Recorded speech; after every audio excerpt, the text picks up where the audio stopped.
Good evening, hello, and welcome to the Friday preview show on Guns and Yellow Ribbons. Tonight there's myself and Fergus as usual, and we've got our really good friend David making his podcast debut.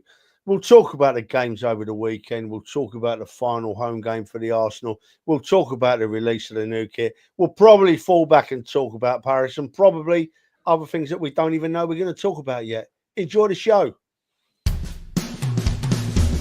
Welcome to another podcast by Guns and Yellow Ribbons. This is your Arsenal podcast by Arsenal fans for Arsenal fans. Enjoy the show.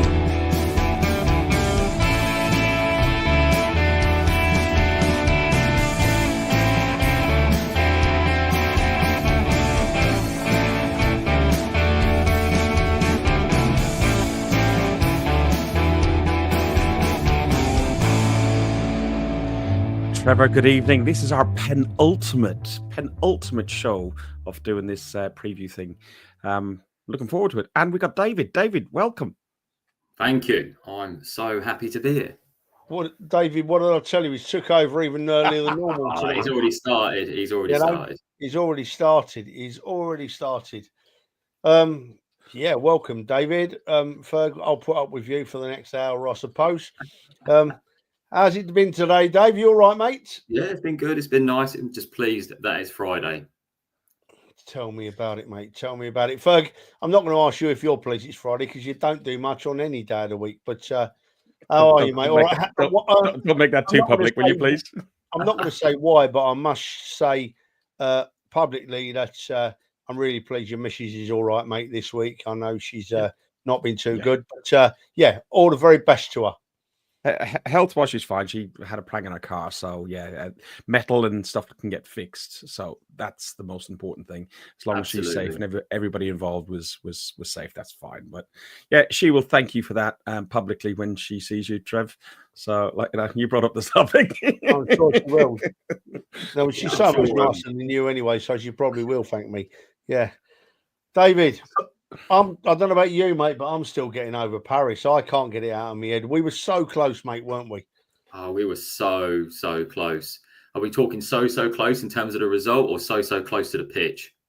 Both. Enrique, I was thinking closer to Enrique than. Yeah. I mean, what an experience that was, right? I mean, just as soon as we even walked through into the ground, it was just took your breath away. First time they've ever let me walk on a red carpet, mate, let me tell you. My word, my Lord. Yeah, but it was nevertheless, it hurt, that loss, really hurt, because I don't know about you, David. I'm sorry, Ferg, I know you watched it at home, but when we were watching it live in the ground, I didn't realise just how close we were. I thought Paris looked the better side on the night, but when I got home and I watched it, oh, my God, we were unlucky, mate, weren't we? We were. Yeah, absolutely. First 15 minutes, that was our opportunity, right? Yeah. That was the plan. Come out, all guns blazing, as we did. We had at least 3 or 4 good opportunities to put the ball in the back of the net. But unfortunately, Donnarumma, as he did in the first leg, did the job for Paris, right? You'd probably say he won in the tie. Yeah, undoubtedly won him the tie. Absolutely. Well, I think he won him the tie. I thought he had an unbelievable performance, Ferg. How did it look to you, mate? Do you think Donnarumma was the difference? To be honest, the first game is a bit sketchy for me, but that's because we went strong and went early. But the second game I watched I watched at home, and I went in there. The fact that we kept it to 1-0 at the Emirates when we were dominated for half hour and we got a sucker punch 4 minutes in, I think was a credit to the team, considering we're missing Partey. And then when we went to the Parc des Princes, I thought the first 20 minutes we absolutely smashed the life out of them. We should have had 3 goals. If we had a proper, what the whole season, the European campaign, everything all points to is, just the lack of, well, the injuries, of course, but the lack of precision. Like Marino has done great. Declan Rice was great. He got up for that header, but they're not players that would naturally score goals from their positions. And it was a shame. It was a shame.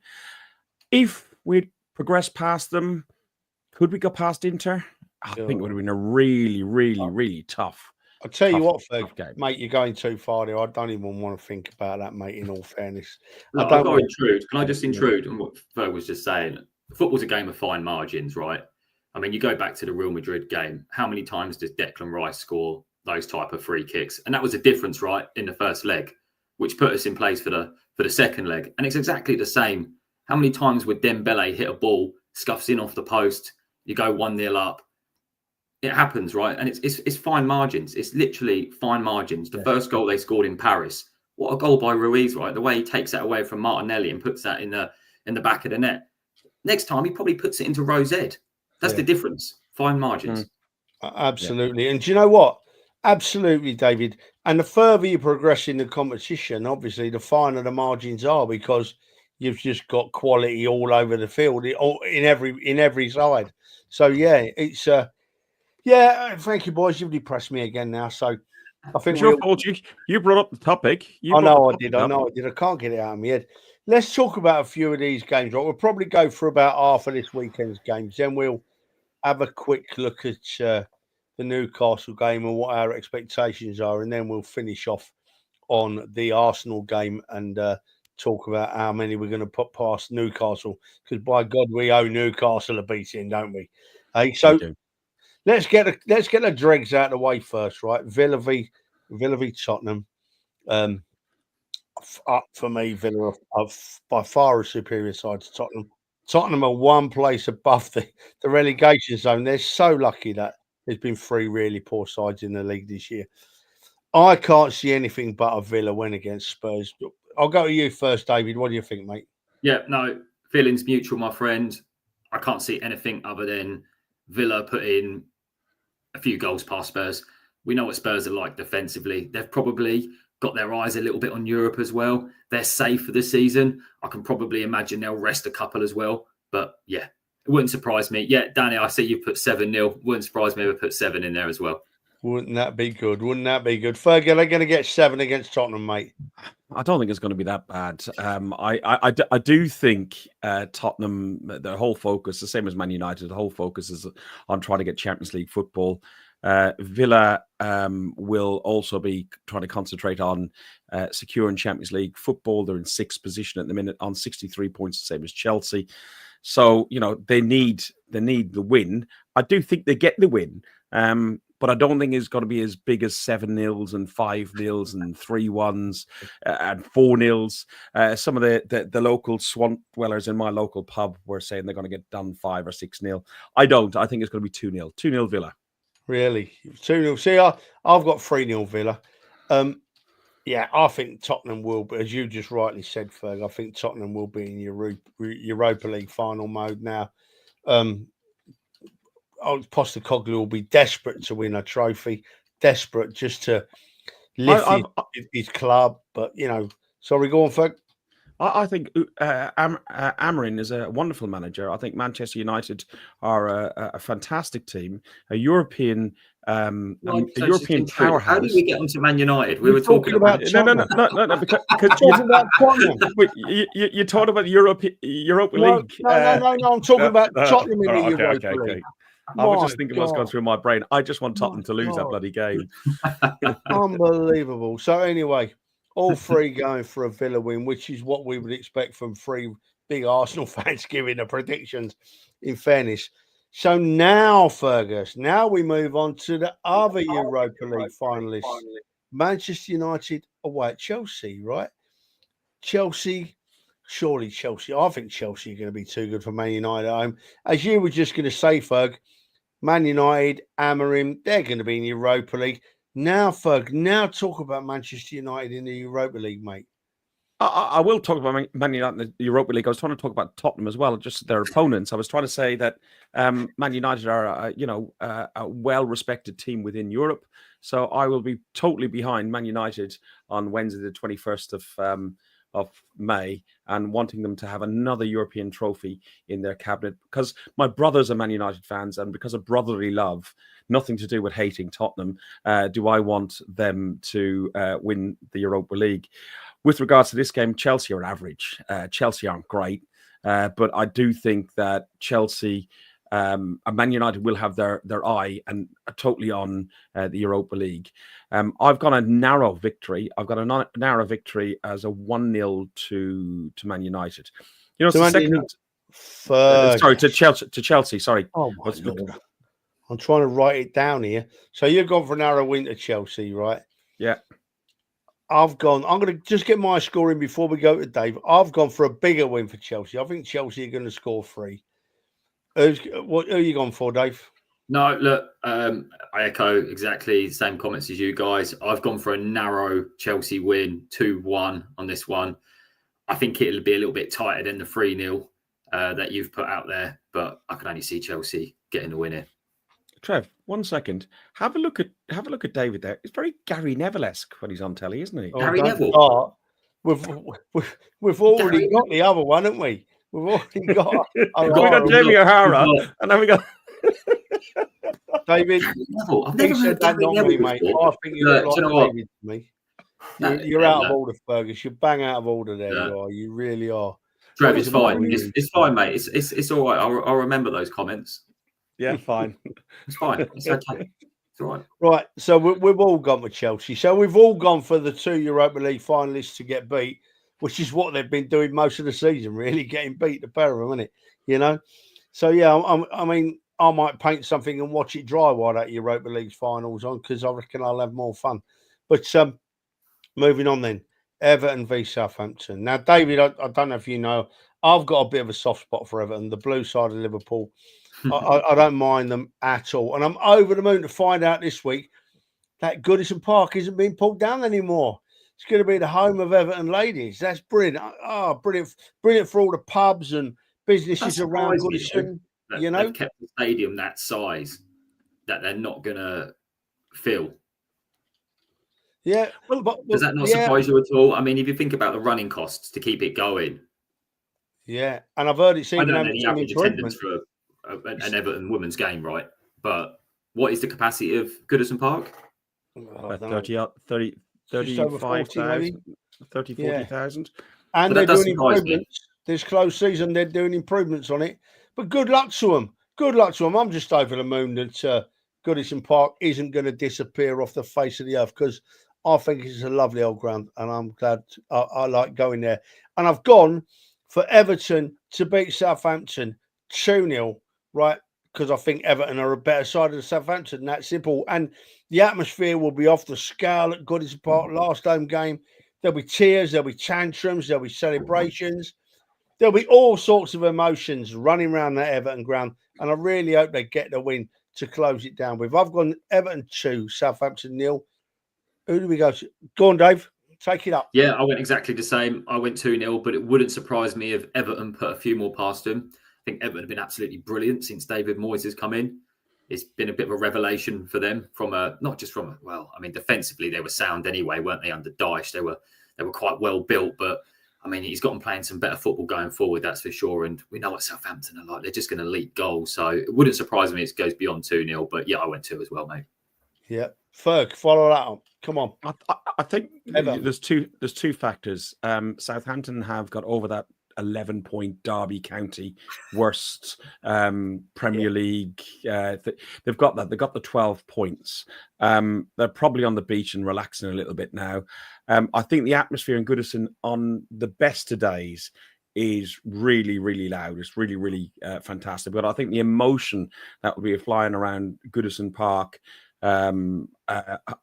probably for hours before and after the game will be unreal, and I think it will really unnerve what is an awful Southampton team. And I've gone the same as Arnie. I've gone the same as Simon. I've gone for 3-0. You're right, what you said. David Moyes has made such a huge difference to that club. I thought Dyche was good to keep him up, but David Moyes is the one to bring him forward, I think, and get him into mid-table at least. It's like his homecoming, isn't it, Moyes? He was a player for Everton and he managed him in the first. It's like a homecoming, and it's lifted the club, right? But boys, just before we move on from Everton and Southampton, I just want to dwell on one of our ex-players for a few minutes. Ramsdale's been relegated again with Southampton, right? The poor boy has had relegation in most of the seasons he's played in, apart from when he was at our great club, of course. What do you think will happen to Ramsdale David, will he get a move back to the Premier League, do you think, again? I think he might do, but I think he might struggle as well at the same time, because we've got to think about potentially what Southampton are paying him right now. And I can probably imagine he's probably the highest paid player as well. Wouldn't surprise me if he's north on 100 grand at present.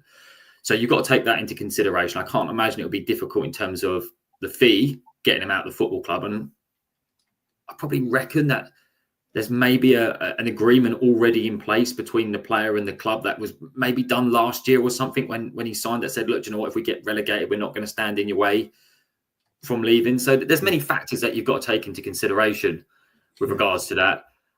He's a top goalkeeper. He showed many times for us when he came part of the team.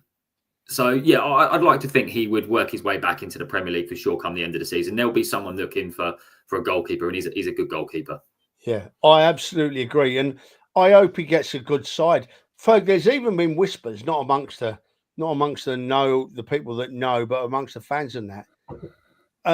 Could Ramsdale end up at Man United?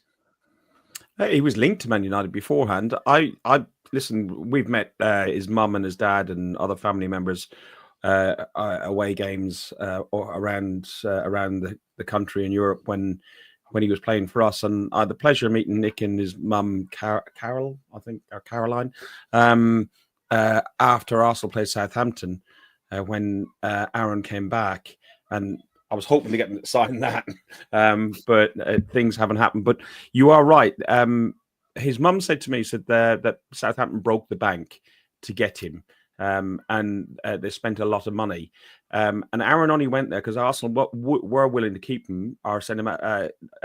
Were willing to keep him, but they wanted to send him out on loan, and he wanted to fight for his place. He wants to get back into the England number 1, number 2 sort of spot. And I think, read between the lines what was said.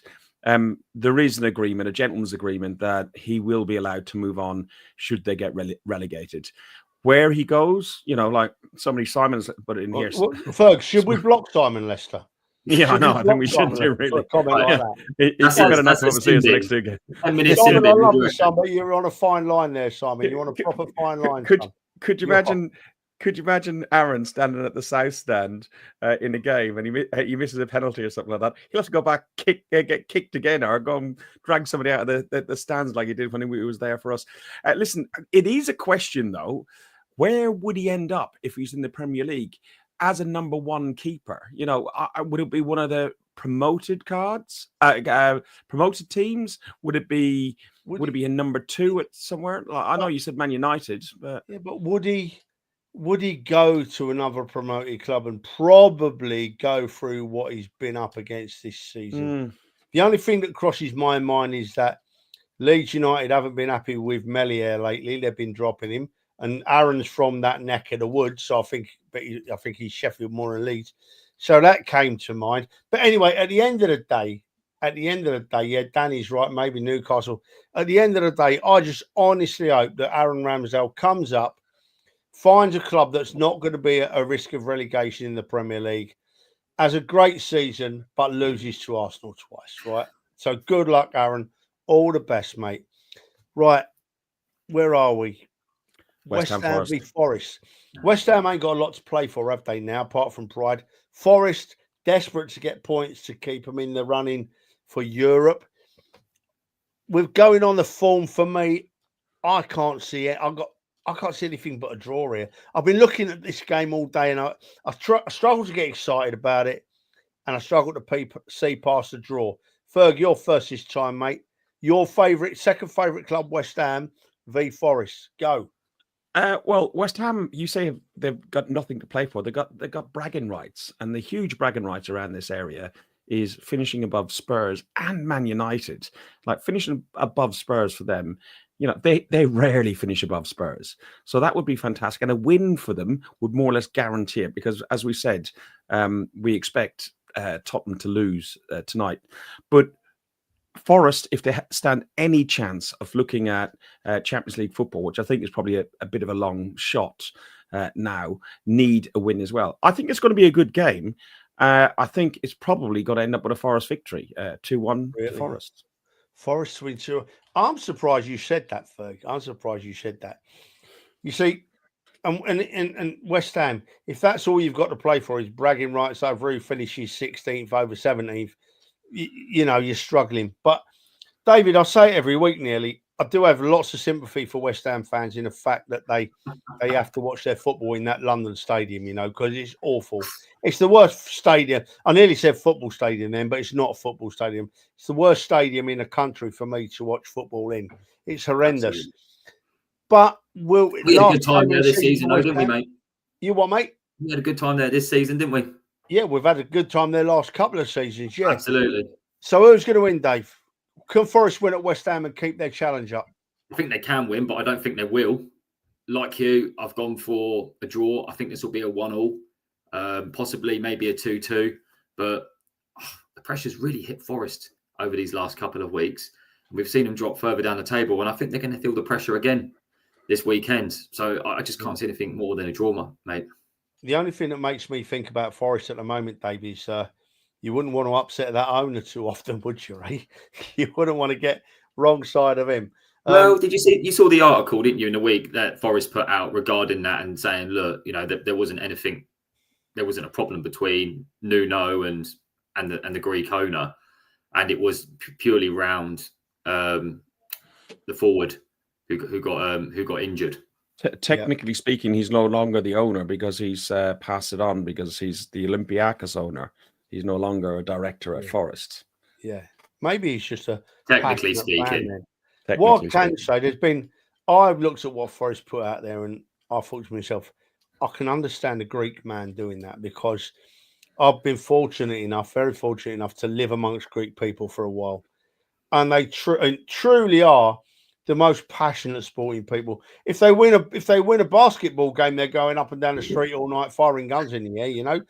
And I've been in bars, in proper Greek bars with Greek people watching football, not in tourist areas, in Greek, and they're all falling out and they're all saying this and saying that, and I've joined in. But the following day, they're all friends again. They're all best mates again, right? So that's what makes me think that maybe this Greek owner is truly just a passionate man and loves what he sees and loves what he does. Maybe he's not, but my view is that he does, Ferg. I think he's just passionate, and he wants to earn some money. He wants to get into the Champions League, and he wants his clubs to get there, whichever way he wants to do it. But you know, the difference between him and the likes of the owners of, say, Newcastle and City, maybe our owners to a certain degree. He's an individual who's been passionate and following and supporting the football. And even Abramovich, as much as people can find fault with Abramovich, he was a Chelsea supporter. And, you know, I admire that part of the support. Yeah. I'd rather have an owner that, and this sounds like I might be being critical of our ownership, actually, but I'm not looking at it that way. But I love to see an owner with that kind of passion. It makes me feel that the football club's in good hands, you know, and we get so many owners that rip clubs apart in this day and age. Southend United, a club that I've got a lot of time for, they've just come out of years and years and years of having an owner that put nothing into them, and now they're flourishing, you know. So I love to see an owner that's got a bit of passion about the club, and I reckon that's the way it is at Forest, and good luck to them. Now, boys, right, I'm going to talk about one more game, right? Brentford v Fulham. London derby. I think, you know, I can't really. I'm going to go for a Brentford win here, right, over Fulham, but I don't know why, because it could easily go the other way for me. I think this is a right close game to call. David, what do you say, mate? Yeah, no, completely agree. I think it will be close. I've gone for 2-1 for Brentford. London derby, like you said. Brentford have been really good at home this season as well. Their home form has been brilliant. They've scored plenty of goals, but being a London derby, I think it'll be a little bit tighter than what we would kind of normally expect it to be for Brentford at home, where, like I said, they've got plenty of goals this season. So, yeah, so 2-1 for me, mate. Yep, I can see that. I mean, I've actually gone for 2-1 for Brentford. Ferg, before you talk about this game, I just want to chuck something else in for you to expand it onto. Brentford v Fulham. Smith Rowe's not been getting the game time I thought he'd get at Fulham, mate. What do you reckon? What's gone on there? I don't know. Has he been nursing some injuries? Maybe rotation. Maybe he's not as strong of a player as we felt he was coming through with Saka. Maybe he is just a really, really good squad player that will develop, and hasn't developed as quick as Saka. But you look like Alex Iwobi, who plays for them. While he played for us, he wasn't as good as Smith Rowe was. Smith Rowe, I think, was better at Arsenal than Alex Iwobi was. And you look at Alex Iwobi at Fulham, he's flourishing. He's probably one of their best players in the squad. So maybe he just needs a little bit of time. Yeah, I'll get that. I'm going to come back to you on that in a second, David. Just tell us about the game then, Ferg. Who's going to win? Well, Brentford have won 5 of the last 7 home games against Fulham. The last game they played together was a 0-0 draw. Fulham have been good last season, and they've been even better this season. But Fulham have dropped more points from a winning position in the Premier League this season. 28 points, in the highest of any team in a single campaign. That's a lot. So, they are a great team. They've done us for 4 points last season. I think they've done us for 4 points again this season. And they do look a decent side. But I'm going to go home advantage. I'm going to go 3-2 to Fulham, a good London derby. Yeah. I'm just, thank you, Ferg. I'm just going to come back to you, David, because it's really interesting what Fergus said there about Smith Rowe. I wanted to bring Smith Rowe in because I loved the lad. I thought he was going to fly off the scale at Fulham. So there's that point. But Fergus has thrown Iwobi into the equation. Now, when Iwobi was at Arsenal, right, I always thought he was brilliant with the ball at his feet. He found space. He got towards the area. And when it came to pulling the trigger and having a shot, I thought that he just went his nerves went or something, because he'd always fluff he'd do everything right apart from that finishing touch to score some goals. And from what I've seen of him recently, Iwobi looks like he's improved vastly, Dave. Yeah, but do you not think football, and who once said this, Jimmy Greaves, is a funny old game? And football is a game of confidence. When it is going your way, it is going your way. Let's go back to a scenario a couple of years ago. Willock for Newcastle. Didn't he score like 8 games in a row or something along those lines? Yeah. And he takes you to fall out of form, and it, and it doesn't tend to go your way anymore. Yeah. And this is how it is with Iwobi, right? Everything that he's doing at the moment, everything that he touches just turns into gold. And that can be football for you, right? You can go on these elusive runs where everything just works out for you, or it can go the other way. And that might be the way for Smith Rowe at the moment. He's dropped in form. It's not going his way, but it might come back that way eventually. Absolutely. Couldn't agree more. And I hope it does for both Iwobi and Smith Rowe. I like them both. I hope they both have a cracking finish to the season and carry it on into next season. Right, I'm going to talk about this next game now, boys, but I'm feeling tired anyway. And just the thought of even watching this game is making me fall asleep on the spot, boys. It really is. It's great. Yeah, thank you, Brian. It's always a great show on Friday because I do more of the talking, you know what I mean? Mine is not quite as good because Fergus gets the wording more often. Oh, I'm a bitch. I'm a proper bitch, me, you know. Right, so look, let's try and say, I'm going to try and say these teams in this fixture without yawning, right? Leicester v Ipswich. I can't find anything that would make me tune in to watch this game for anything other than I needed to go to sleep because I was tired, right? I think this is going to be the biggest bore draw of the season, Leicester v Ipswich. It's going to be 0-0. I'm falling asleep thinking about it. Ferg, wake me up, mate. What's happening here? Well, both Leicester and Ipswich, as we know, are both relegated. And they both got relegated in the same season in 94, 95 and 2001 and 2002. The most, I think that they're the most regular pair to get relegated at the same time. For me, Leicester have come into a little bit of form. They're now relaxed. Ipswich, I don't know if Delap is available or not, but they have some good players and they do play some decent football. It's the last home game at Leicester. It's the last game for Vardy. I think Ipswich will give them a game, and I think Leicester will come back at them even stronger. I think this game is really going to surprise you. You're not going to believe the score I've gone for. Go on. Leicester 4, Ipswich 2. Right. Okay then. Get your money on that one. Get your money on that one. After the way I've just blown up about it, right? That's probably going to happen because I've run the game into the ground, so I'm probably going to be made to look a complete plonker. Dave, are you with Ferg or are you with me, mate? I'm not with either of you two. I've gone the opposite way. I've gone for an away win. I've gone for a narrow away win. I think Ipswich will come away. They'll snatch something from this. Do you know, they're both as bad as one another when it comes to attacking and defending. But if available, I think Delap's the difference in this game. I really do. They're both not great sides. We've seen that this season. I've seen in the comments people talking about Vardy scoring multiple goals. Might possibly well be that way. I hope for Vardy for a little sign off for him. He does. But I just see Ipswich just snatching this one. I tell you what, I've got a friend of mine who's gone to that game, and he's in a box at the game.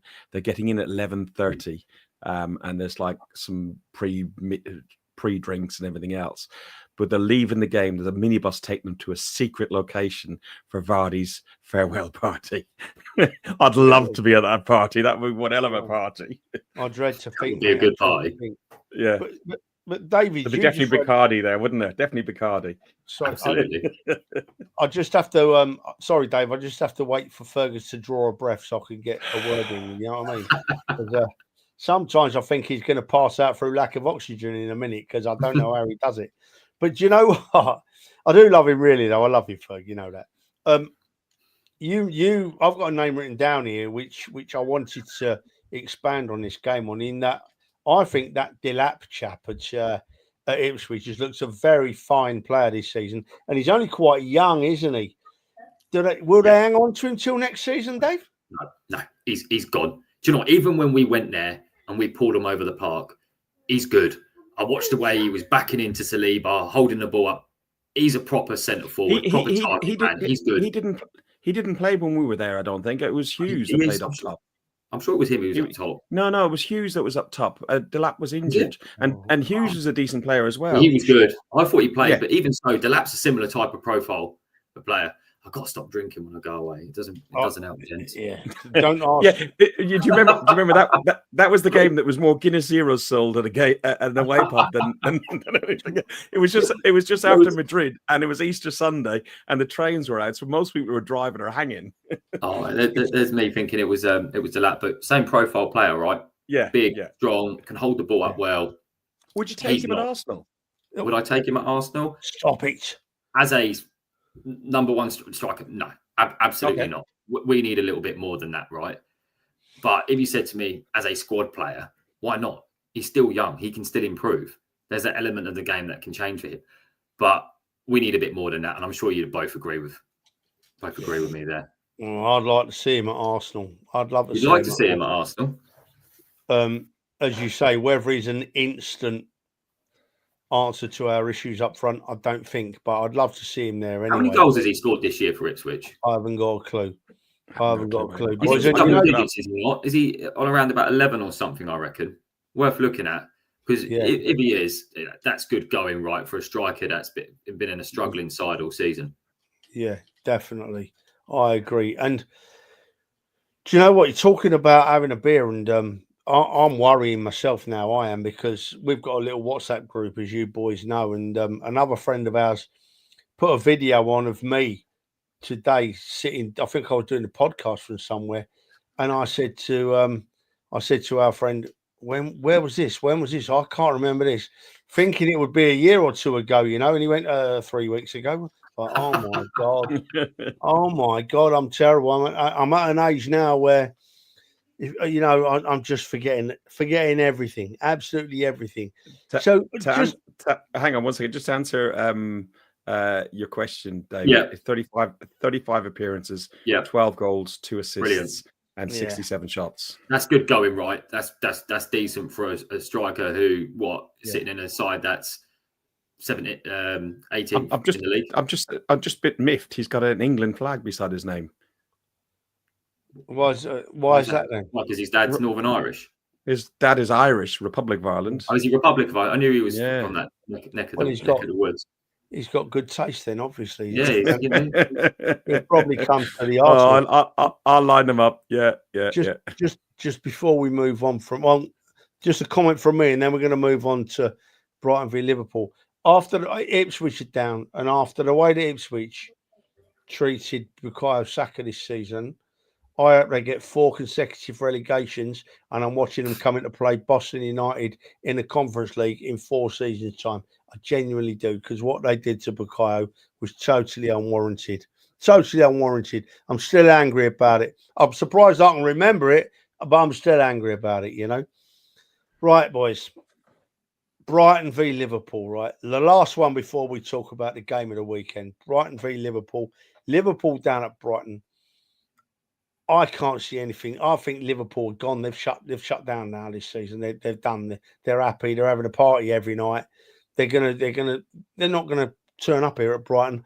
I think Brighton are going to beat Liverpool, Ferg. I agree, and I hope they do, because if Liverpool drop any more points, it means yes, they'll win the title on 83, 86, or 87 points, but not 89 points. And Arsenal, it's just a little tiny win. Arsenal came second last year at 89 points, and everyone said that should have been a title-winning point total. Yeah, thank you. Yeah, thank you. The small words are the ones. You don't know what you forgetting about things. It must be age. I'm sure it's not alcohol. It's nothing to do with alcohol. Both of us, Trev. Honestly, nothing. No. Go on. I think you're right. Liverpool, whilst they came at us quite strong at the start of the game that we played last weekend, they didn't look great. And the fact that their home fans turned them one of their own, like a guy who'd been there for 20 years and booed him, totally messed with their head. And I'm sure Brighton, their fans will have something. They'll probably sing to Trent Arnold. They'll probably sing his name or something like that and just get in their heads a little bit more. Brighton are a decent outfit as well. You know, people talk about it's been a poor Premier League this season, but it hasn't been a poor Premier League. Teams like Nottingham Forest, Brighton, Brentford, Bournemouth, Fulham, even Crystal Palace, they've all been up there and taken points away off the big boys. And I think Sunday is another day when Brighton take points off one of the big boys. And I've gone for 2-1 to Brighton. Yeah, I can see that. Do you know, I've actually gone 3-1 to Brighton, Ferg. I've actually gone 3-1 to Brighton. I think Liverpool have really took their foot off the gas. They'll probably turn up again next week. From my perspective, you know, we just got to be careful about Liverpool booing Alexander Arnold, because it was horrible. It was horrible to be there, horrible to listen to. I felt for the lad, but we've done it, haven't we? We have. I got to get my door back in a second. Yeah, all right, good. Nice to see you, especially the back here. Off you go. Dave, who's going to win this? Are Liverpool going to win at Brighton or what? No, I don't see Liverpool winning at Brighton. Like you, I think they're on holiday mode. The league's done. They're happy. They're having a party every single night. I've gone for a draw with this. I think it'll be a score draw. I can't see Liverpool picking up anything more than a point at the Amex, mate. Yeah, I agree. Well, I don't think they'll get that. Listen, just while Ferg has gone, Dave, right? Arsenal are next against Liverpool, obviously. Against Newcastle, excuse me. But just while Ferg's gone, just before we go on to Arsenal, who's going to win the FA Cup this weekend, mate? That is a good question. I think we all want Palace to win it, don't we? Come on, let's be honest. We don't want to see City win this. No, mate, I really fancy Palace. They can do it, you know, Palace. I think they can really, really go at City this weekend and surprise them. Man City, they are not the Man City that we saw last year. They are going through a stage where they are making wholesale changes across their team. They're just not the same side. Not the same side at all. And Mateta's good. Do you know what? People talk about centre forwards and wanting to have a big lump up front. That's a player I'd have. Someone who can, you know, you can stick the ball to, hold it up, bring others into the game. They've got some great players around him with people like Eze, Wharton in the middle of the park. They're a good side, Palace. A really, really good side. They've got Absolutely, 5 or 6. I agree. Ferg, I don't know if you heard that, mate. Just while I did have the earphones in, yeah. Rather than go on to the Arsenal, I've gone to the cup final. No, I'm glad you did. I'm just going to pull you before you say what David just said about Mateta. I said to you earlier in the season, mate, and you shouted me down about it. You told me he weren't good enough for the Arsenal. Has he improved? Yeah, I think he has. I thought earlier. No, just intrude there. Has he improved, or is it confidence? It's probably a bit of both, but also it was a change in manager as well, and that change in manager. So they're I haven't got the stats in front of us, but their results and since that new manager came in, puts them in the Champions League sort of area. So like they're doing really, really well. Yeah. Mateta is a handful. I thought he wasn't good enough for the Arsenal early on in the season because I thought he was more, the heavy. He didn't have the technical ability that is required of a player that plays the type of football that Arsenal do. But seeing the way they've changed the way they played their football, seeing them against Villa in the semi-final, they were unreal. And they've got about 6 players. You named a couple of them, David. They've got about 6 players that many other Premier League sides are going to be sniffing around. Like they lost one to Bayern Munich, I think it was last season. They will lose 2 or 3 players this season. But, a huge factor that's going to make play in the game at Wembley is we've seen City at Wembley 3, 4, 5 times in a row over the last 4 or 5 seasons. They're there most years. And their atmosphere is dreadful. The crowds are like random tourists. They can't fill their allocation. You can guarantee that every seat could be filled twice over by a Palace fan. And every Palace fan will sing their lungs out. They'll have tifos. They'll have noise. They will not stop. Yeah. And that 12th man is going to be huge. I'm going to shock you now, folks. Guess what? I heard today, Man City finally sold the last of their allocation today. Cities have been gone for ages. Palace has been gone for ages. City has sold the last of their allocation today, which is good. I want to see both ends full of the fans. I'm wondering if Mateta has looked better and better and better as Eze has regained his fitness. And who's that other lad who plays up front with? But Mateta feeds off them guys beautifully, and I'm sure he'd do exactly the same if he was at the Arsenal. So, Dave, you went Palace. I've gone Palace. Fergus, Palace going to beat City? I'm Heart, yes. Yeah, right. I'll put you down for City. That's it. You can't change your mind now. You're not allowed to change your mind. It's all over, Red Rover. Now, I'm going to move on to the most important game of the weekend. By the way, I've just bought that new shirt today. I love it. I do. I love it just red and white, not a lot else on it, which is exactly how our shirt should be. Arsenal v Newcastle, right? Arsenal v Newcastle. Yeah, I like it. Arsenal v... I'm not a shirter, Trev. I'm not a shirter. You guys know I'm not a shirter. I haven't been for years. I think the last shirt I brought was the year we brought Adidas back in.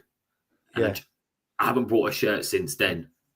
But this is one I think we've all got to have. It's the Gothic. I very rarely wear a shirt myself. Very rarely wear it. But I buy them every year, Dave. I don't know why. They'll sit in a box, But listen, boys, right? If there's one team that I want us that we owe a good beating to this season, it's Newcastle, who for 2 games and 2 games only earlier in the season turned into prime Barcelona against us and whooped our asses in 2 legs of a semi-final. Before that and since that, they've been bang average. So are they going to be bang average again, or are they going to find some form again, Dave, against us on Sunday? This is going to be a tough game. This is going to be a tough game. If anyone thinks we're going to roll these lot over by 3 or 4 like we did the other season, nah. This is going to be a very close game. However, we're due a win, right? And I think we will narrowly scrape a win. I've gone for a 2-1. Hopefully, and I'm just saying this, be nice to see Havertz on the bench on Sunday. Yeah. Be nice to see if he can get 5 or 10 minutes on the pitch if needed. Yeah. But This is going to be a tough game. You're absolutely right. I never used to care about Newcastle. Never once bothered me at all.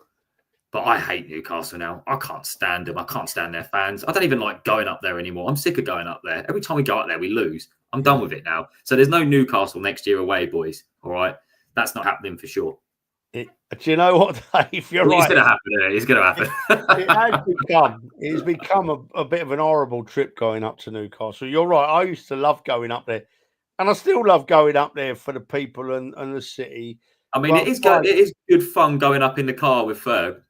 Yeah, but the football, they just seem especially when you teach me how to do electric cars and charging. Oh, remember that? It was your first trip in an electric car when you forgot to charge it or something. And no, well, it was me just learning with the app. But the thing is that Dan and David had made a pact of seeing who could wind me up first, and we got probably about 100 miles up the M1. And I pulled into charge with 13 miles left to charge. Mate, yeah. The A1, yeah, sorry, yeah. Again, you're very correct. and we pulled in, and I was really. What was I telling you all the way, mate? What was I telling you all the way? Listen, it's fine. It was fine, but I didn't know because you were so much on a wind up. I didn't know if you were winding me up or actually being accurate in what you were saying. And in the end, when I couldn't get it to charge, I said. I was bleep, bleep, bleep, bleep, bleep, bleep, bleep. And it was like, I was so stressed. David. That's so unusual for you, Fergus, to be stressed in a car. Yeah, never. Well, look, David's put his neck on the line and said, Arsenal were going to win narrowly.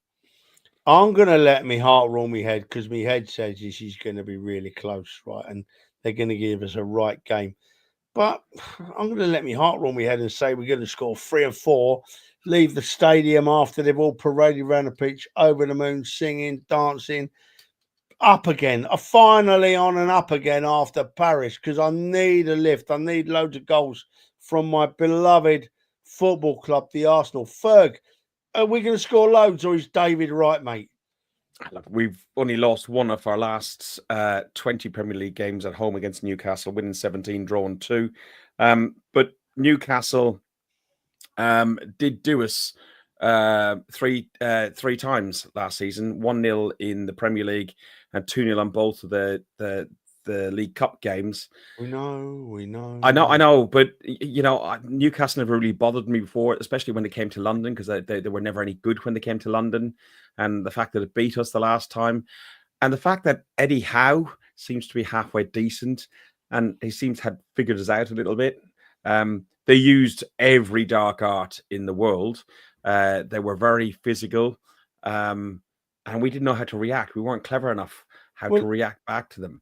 I think that in the second leg of the Carabao Cup final up at their place, Newcastle caught us on the op, didn't they? Because they were winning 2-0 from the home leg, from the leg at our place, and we thought they're going to sit back here and not push us.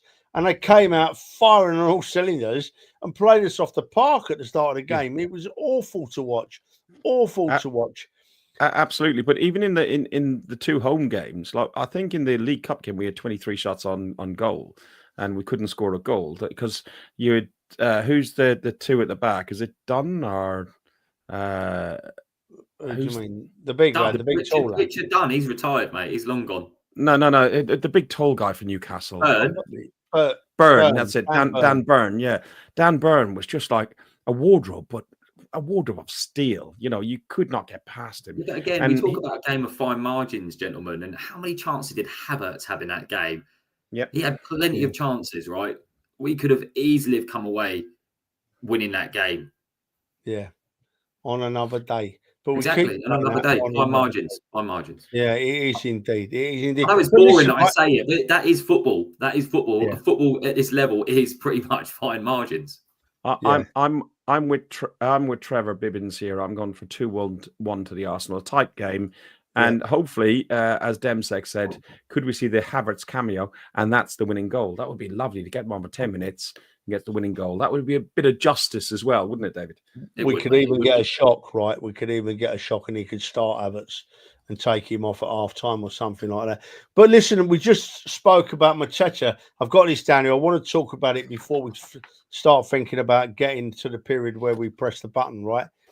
We spoke about Mateta, and I'd have Mateta at the Arsenal tomorrow, right? But obviously Newcastle got this bloke, Isaac. Lots of talk about him being fancied by the Arsenal. Let's go to Ferg first. Ferg, Isaac, interested? Absolutely. 100%. No questions. Premier League experience. We were linked with him beforehand when he came in as a Swedish player. And unfortunately, Newcastle are going to get Champions League football, so they will keep him, and he is not going to be sold. If they cannot, I think they cannot not, well, can they? They're on 66 points. And 63 being Chelsea. They probably, if they lost both their games and Chelsea and Man City won their games, they may be able to drop out, and Villa would have to win their games. They may drop out the top 5, 6. If they end up in the Europa League, we stand a chance, but you're looking at 150 to 100 million, worth every penny, because he's got comments. All the comments, mate. Sorry to cut you off, Ferg. Seem to be saying that Isaac isn't coming. No. And I tend to agree with that. What's your view, Dave? Yeah, I think we would all agree with that. We would all want Alexander Isak for sure. He's an absolutely sensational football player. But the chances of getting him through the door, even if they don't qualify for the Champions League, I can't see it happening at all. The fee would just be absolutely astronomical. Yeah. If this guy wants to leave Newcastle, we know what way he's going. It's going to be on a free. Yeah, exactly. I think he'll be wearing barcode again next season, just like he has this season. And I think the season following he'll be in Barcelona or Real Madrid or somewhere like that. He'll end up. No, he won't go anywhere. They've got a lot of money backing them now, Newcastle. A lot of money. They'll chuck money and money. Sure. Newcastle don't need to sell. Newcastle do not need to sell. And if they are going to sell, it's only going to be something in the region of 130, 140 million, right? And it's not just that either. It's his wages, agent fees, everything else that comes into play. It's just not a viable option at all. I know it's not our money. It's not our money, right? But at the end of the day, we're talking silly money. Yeah, right. Listen, Ferg, just Demsek has read me mind here, Dave. Ferg, Demsek has read me mind here. So because we've led it in nicely. We're basically confirming that Isaac, we don't think will come to the Arsenal, although we'd probably like him. Mateta I'd take, but there's a few doubts about him. Delap we've spoken about, looks a very fine player. Is he at the levels for Arsenal yet? We're doubtful. So then we start looking at people like this, as Demsek just said, for Guy Corres or whatever his name, Guy Corres. Now we went to that one. It's Gyökeres, mate. Gyökeres, that'll do for me. That'll do for me. It's not often I get it wrong, you know. It's normally on me laughing at Ferg. That's normally Ferg. It's the host's job to fuck it up. We went to Lisbon earlier in the season and we won 5-1 at Lisbon, right? And we absolutely played Lisbon off the park. And they packed in. I thought the Lisbon packed in playing. Apart from one player, this guy Corres, he just did not stop all night. Didn't matter how far down they were, how far behind they were. He kept trying. And I'd love to see him come to. I'm not going to try and say his name anymore. I'll give up. But I'd love to see him come to the Arsenal, Ferg. To be honest, I don't look at other players when they don't play in the Premier League that much. The only thing I have seen is he's done really well in Lisbon and really well in Portugal. He has played at Coventry City in, I think it was League One at the time of the Championship, but he is familiar with the rough and tumble and the strength that's involved in the English Football League, which will be, I would have thought harder and tougher than the Portuguese league. The guy is a proper number 9. The guy knows where the back of the net is. People are talking about him and Šeško. Listen, Šeško is untried, untested in the English leagues. But I think Šeško would be good. But I think he's more of a winger player, where Gyökeres is an out-and-out through the middle, number 9. David, you probably correct me. I don't know. They're both centre forwards, mate. But I think you've hit the nail on the head about being a proper number 9. That's what he is, right? He knows where the back of the net is. That's what Arsenal Football Club need. They need someone who's going to put the ball in the back of the net. I know you were talking about Mateta earlier, and you don't think he's got the technical abilities to be able to play for Arsenal. I think when teams put themselves on the edge of their box and they cramp everyone in, we don't necessarily need players who have the technical ability to be able to play on a half turn or be able to put the ball through someone's legs, beat two men. What we need is someone who has that anticipation of knowing where to be in the box and to put the ball in the back of the net, right? I mean, we look at players similar like Ruud van Nistelrooy years ago. Ruud van Nistelrooy was not an exceptional football player. He didn't have the abilities of Thierry Henry. But one thing he was brilliant at was anticipating where the ball was going to fall in the box to put the ball in the back of the net. And Gyökeres is exactly that, right? Yeah. Gyökeres. Right, I've got it in my head. Gyökeres, right? No, Gyökeres. silent G. Silent G, mate. Silent G. From my perspective, right?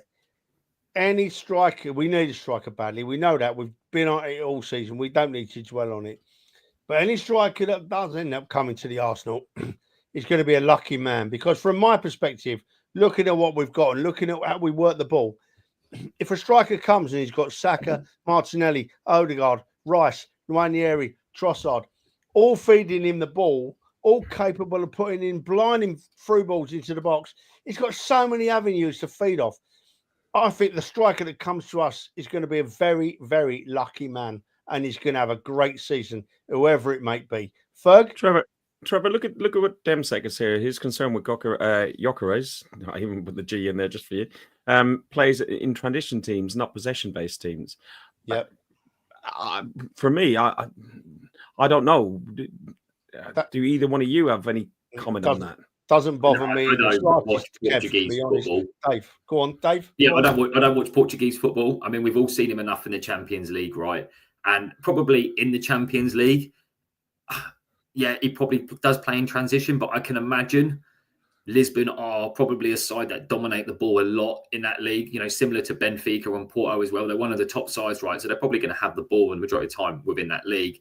Champions League, again, they're not one of the better sides in the Champions League, are they? So they probably are going to be a side in transition quite a lot. But yeah, it's difficult to comment when we don't actually watch that level of football in Portugal.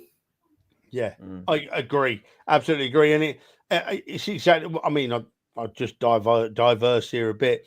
Exactly the same with a lot of leagues in Europe. I mean, PSV are going to likely win their championship, and we went over there and beat them 7-1, and they were lucky it weren't double figures, you know. So, yeah, as Cross Jonky, who's a friend of mine, says, right, just sign a striker and let's let him go. Let's let him feed off all them through balls and all them bits and pieces he's going to get. It's going to be wonderful to see a proper striker. I sound like I'm. Hang on a minute. I sound like I'm running down Havertz and Marino here, and nothing could be further from the truth. But having a proven striker excites me greatly at the Arsenal. I think it's the missing link. I know we need one or more above that, but I think it really is a missing link. And by the way, while I remember Cross Jonky, good luck in your new job, mate. All the very best. I know. The thing he does say there is that don't fanny around, wait till August. Zubimendi is more or less done. I believe the Gyökeres deal is close. There's also some other strikers that we're talking to in case those don't fall out, that don't come to fruition. Obviously, Sesko, a lot of the work was done beforehand, and that's Dan's preferred option. And there was talk among some in the WhatsApp group as well of Moembo at Brentford, who's one of the top three performing players this season. So there's a lot of effort. Moembo, I think. Moembo. Sounds like something from the Lion King. Let me just feed Dave a line. Dave, I want to feed you a line here, mate, right?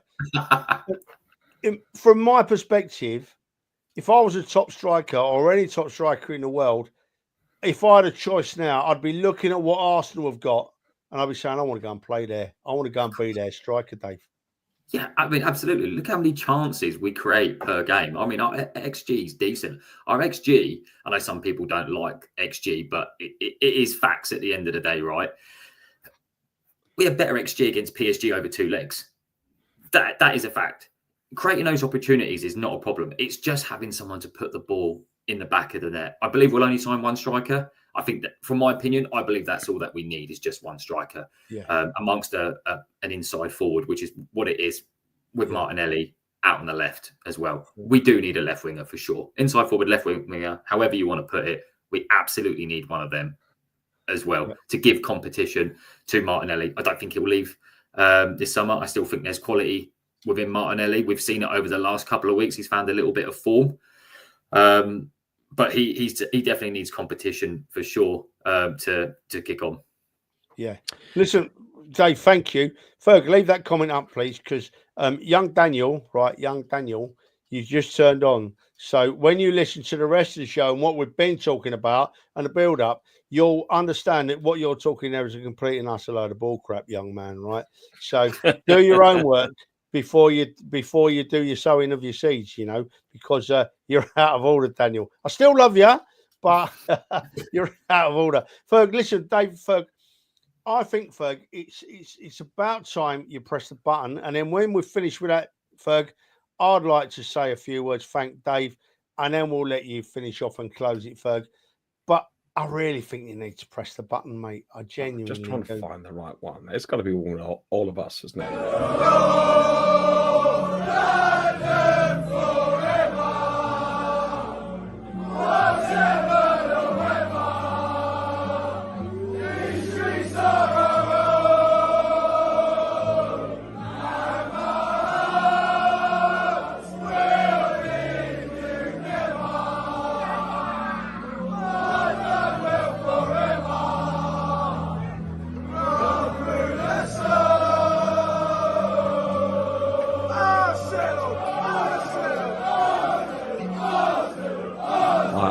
I love that. I'll never get over it. Never. Never. Listen, right, it's everyone out there. We've just gone over the hour, and as we know, we try to stick to that. But I've really enjoyed tonight, Dave. Dave. Firstly, thank you so much for coming on, mate. It's wonderful to have you here. Thanks for inviting me. It's been a long time coming, I think the world of you, mate, and I appreciate your input tonight. But I just want to put you on the spot now, right? Just want to put you on the spot and chuck you one in, and I've not given Dave any kind of clue that I'm going to ask him this, but I'm going to chuck it at him very quickly and give you, say, 30 seconds, Dave. What are the Arsenal going to do next season? What's your forecast for our great football club next season? Well, I probably need more than 30 seconds, but I would probably say next season is our year to win it. We're in a better place than anyone else in terms of the squad to go on and do it. Excellent. Now then, thank you, Dave. And I think you're right, mate. Trev. Thanks, Fergus. Yeah, I'm wonderful to have you along. Ferg, I'm going to get it over to you to close the show now. My throat's sore. I'm all spoken out. I love the Arsenal. I can't wait till Sunday for the last home game. Last beers for a couple of weeks with you, boys. And thanks everyone again. We're massive viewing figures again tonight. I'm truly humbled. Thank you all so much. Ferg, take us out, mate. Take us out. Thank you, everybody. 251 currently watching us. Trevor shared a tweet by Alan Smith, Ken Fryer at a local school in Islington, and it was beautiful. If anybody goes to 9 Smudge on X, you'll see a lovely tweet, and in there you'll see a class of school kids singing. And I'm proud to say my 2 nieces are in the front row, and it was lovely. So yeah, that was a lovely. What? No, I'm not. I'm not what you're saying here. It's wonderful. I know your brother and your sister and your nieces. They're wonderful people. I just forgot to remind you. Don't forget, right? Don't forget. We're not going to upset anybody. Yeah. No. We're not. Listen. Good luck, Crystal Palace, tomorrow. There's no football for the Premier League. Good luck, Crystal Palace. We all want you to beat the fake side that is the current Manchester City side. Good luck, Manchester United on Wednesday, because we just think you're a European classic team and you deserve to carry on what you've done. And my brothers will be happy. So yeah, we'll do that. Oh, I'm gonna be sick. But no, I'm not having that. I just listen. I'm not listen I just can't have Spurs. I cannot have.